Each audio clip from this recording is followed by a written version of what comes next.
terkait dengan surat sakit dari Bupati Sidoarjo yang tengah dirawat inap, yang oleh KPK surat sakit tersebut dianggap lain karena tidak ada keterangan sampai berapa lama.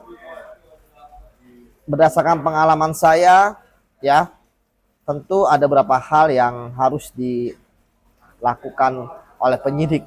Pertama, mengklarifikasi kepada dokter yang bersangkutan, ini sakitnya seperti apa, mengapa sampai membuat surat yang tidak ada keterangan, ya, dirawat sampai kapan. Karena penyidik butuh kepastian itu. Ya, kemarin dia tidak datang, ya, dengan alasan sakit, ya tentu penyidik, ya, akan memanggilnya kembali. Namun ketika tidak ada keterangan, ya bagaimana? Ya, kapan bisa dipanggil seperti itu? Penyidik pada prinsipnya, ya, akan menghormati, ya, kewenangan dari dokter untuk mendiagnosis, ya, untuk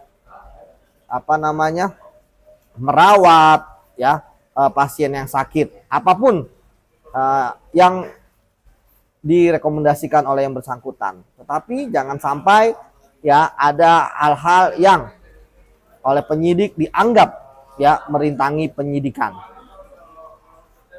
Kemudian yang kedua, penyidik juga harus melakukan pemeriksaan, ya, baik itu dokumen, ya, baik itu IT, baik itu CCTV, ya, dari rumah sakit. Karena kan yang bersangkutan itu ada di rumah sakit, ya, maka penyidik juga harus melihat kondisinya seperti apa yang ada di rumah sakit. Betulkah dirawat, di ruang berapa, ya, kemudian dicek CCTV, masuknya kapan, ya, bagaimana proses masuknya dari kamera depan sampai kamera dia berada di ruang rawat inap, ya. Bagaimana prosesnya? Apakah dia ke UGD dulu, apakah dia ke Poli dulu, atau dia langsung ke ruang rawat inap, ya. Ya, kemudian juga penyidik, ya, secara umum, secara logika, ya, walaupun bukan dokter kan bisa melihat, ya, bagaimana kondisinya, bagaimana dia dirawat, apakah ada mesin misalnya ICU gitu kan, atau yang lainnya, atau ya lihat kondisinya, bisa ngomong, apakah dia tidak sadarkan diri, ya, itu kan bisa dilihat secara kasat mata untuk dilaporkan. Prinsipnya begini, kalau memang sesuai aturan, dan pengalaman saya juga bahwa kalau memang sakit, ya nanti akan ada second opinion, ya, dokter yang mengatakan sakit tidak bisa dikenakan dia merintangi penyidikan. Namun ketika misalnya ada bukti-bukti yang lain, saya pernah juga menangani dokter yang merintangi penyidikan, ya, karena ternyata pertama tidak sesuai dengan SOP, ya.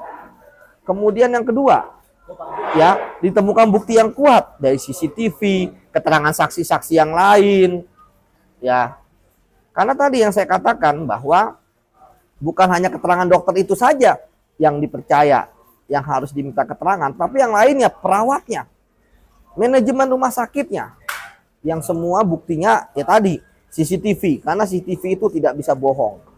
Sekali lagi, ya, bahwa seorang tersangka sakit merupakan hal yang biasa, tetapi jangan sampai, ya, digunakan untuk, ya, menunda-nunda ataupun merintangi penyidikan. Ya, kalau bagi tersangkanya dia tidak akan kena pasal merintangi penyidikan, ya, karena dia sendiri yang menjadi tersangkanya, tapi orang lain.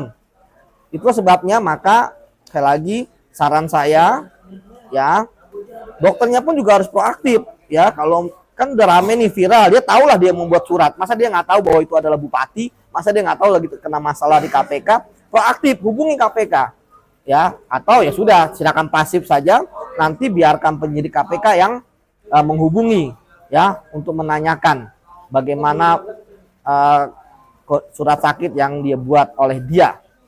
Saya pikir di sini dokternya harus kooperatif, dokternya harus bicara jujur bahwa itu memang sakit, dan dia harus bisa memastikan, ya, bahwa ini dirawat sampai berapa lama. Dan jangan sampai dokter itu, saran saya, jangan sampai menjadi bagian, ya, dari misalnya ada suatu konspirasi atau apapun gitu. Karena memang sekali lagi cara ini kan sudah pernah juga ya dilakukan ketika dulu gitu.